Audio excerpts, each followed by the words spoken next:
You're gonna react to the final 48 hours of King Von. 20. King Von would be one of 5 people shot outside Monaco Hookah Lounge in Atlanta. Shots fired at Sheik in Monaco. Around 3:20 a.m., 2 groups of men began arguing outside, leading to gunfire. 2 off-duty police officers were working security at the establishment that night, and they too engaged in the shootout. Because of this, a full investigation was conducted to see whether or not the Atlanta Police Department was involved in his death. Here's what they found retracing his steps for those last 48 hours. Von, look, I break down the wood, I step up a pack, dropping your phone, On November 4th, 2020, King Von was in Atlanta, Georgia. He was celebrating the release of his Welcome to O-Block album that dropped just a few days prior. His career was peaking, and every day his music was being discovered by a new audience.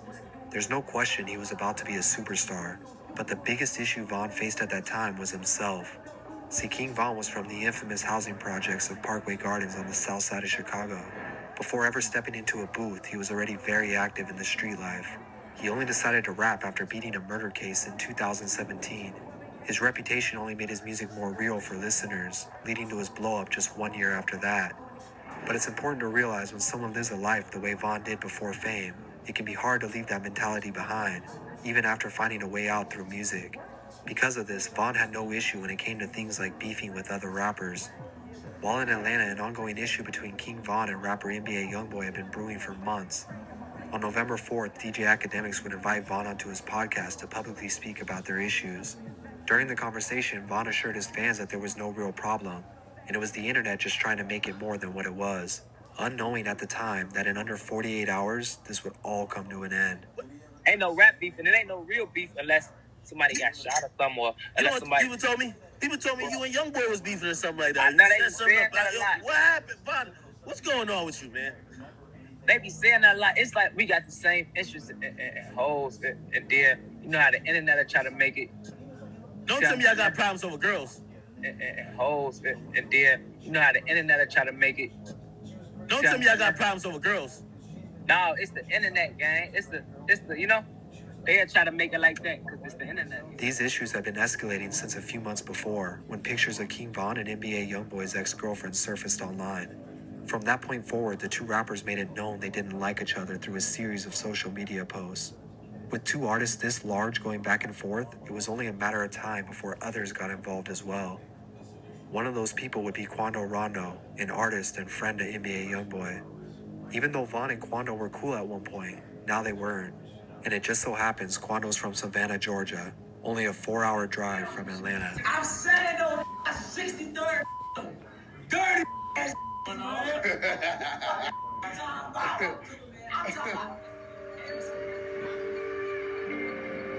On November 5th, King Von woke up and gathered his entourage. This included himself, his manager, and 20-some others. Around 11 p.m., just 5 hours before his passing, they headed out to Opium nightclub. Von was set to make an appearance and promote his new project. He hopped into his bulletproof Hellcat, followed by 8 other cars filled with friends and associates. Around midnight, they arrived. By this time, his manager was taking notice that something was off with Von that night. He couldn't put his finger on it, but he felt like he wasn't himself, almost like he knew. They stayed at Opium for a few hours where everyone appeared to be enjoying themselves. Fans would upload videos online of Von in the club, and from the looks of it, everything seemed normal. But these would be the last videos of King Von smiling we would see. Hey, you know, it's all love and this tee-up shit. I just dropped that on that Welcome to O-Block going crazy. You know, I don't want to think about it, you know, going on. Around 2 a.m., just 2 hours before his time of death, he gathered his crew and they left the venue. According to his manager, everybody thought they were headed back to the Airbnb, but somewhere on their way home, they lost track of Von's car. After realizing they lost him, they began calling his phone to see where he went, as it was very unlike him to leave without saying anything. So already confusions were already started. Because normally, if we got an after party or we got anything we're going to, we know as a team. Everybody know to be on point. You know what I'm saying? We're traveling with a real deal gangster, a real stepper. So everybody gonna know how to move. But from that night, I don't know what it was. Maybe it's got timing. I don't know what it was, but Von completely went on his own course. His manager and more importantly his security went with him everywhere. After calling, they found out he rerouted to an after-hours hookah lounge across town. A little before 3 a.m., Von pulled up to Monaco, but decided to wait in his car while the rest of his entourage was still on their way. About 15 minutes went by, Vaughn still in his bulletproof vehicle staying warm. His manager, followed by 6 other cars, pulled up to the parking lot. He hopped in the car with Vaughn, and once again he said he felt like he wasn't himself. They stayed in there while the rest of his entourage was wondering what was going on. It was a cold night, so they too decided to wait in their cars. After a few minutes of talking, his manager convinced Vaughn it was time to go inside. He let his security team know he was ready to enter, so they did their normal checkup. Around 3:15 a.m., security went into the club and checked it out to make sure it was clear of any threats. With Vaughn being a high-profile rapper, this was a standard procedure for them before entering any venue. They couldn't bring weapons in the club, so security left them in their cars. Right as they were about to walk in, one of Vaughn's friends alerted him that Quando Rondo was in a car just a few feet away. It's unknown if Vaughn got a tip from someone that night about Quando being at the club, or if it was just a coincidence that he rerouted his car to the exact location they would both be at. It's possible it just happened like that, but this could have also been the reason Vaughn seemed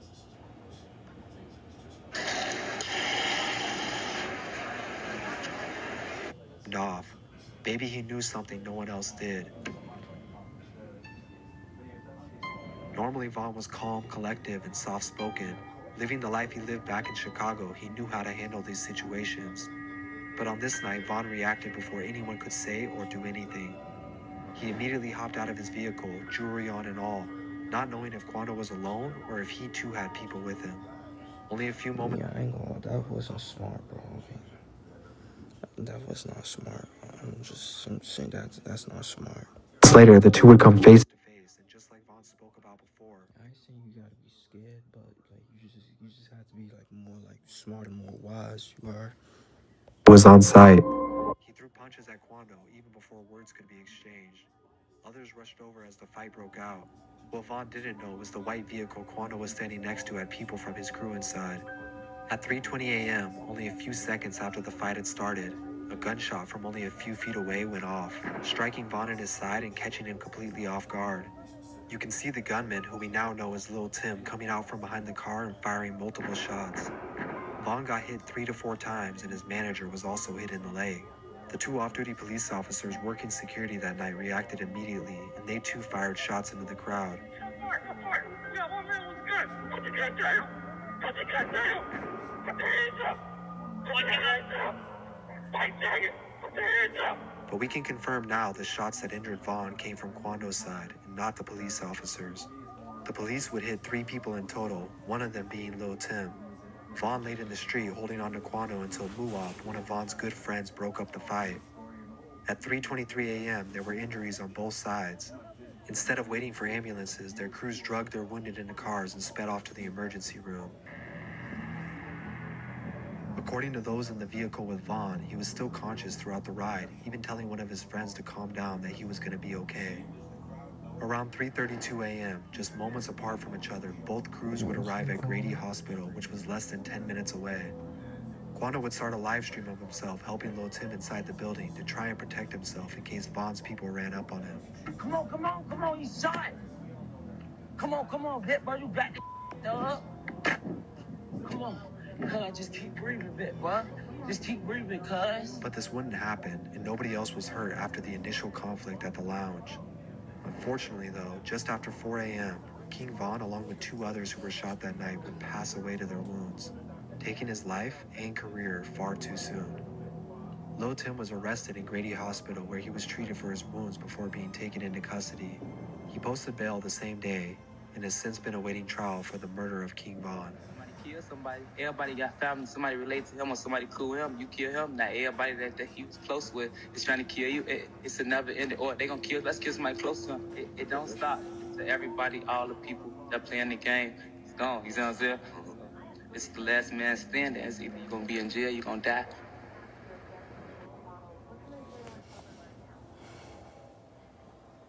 Okay, that's the video.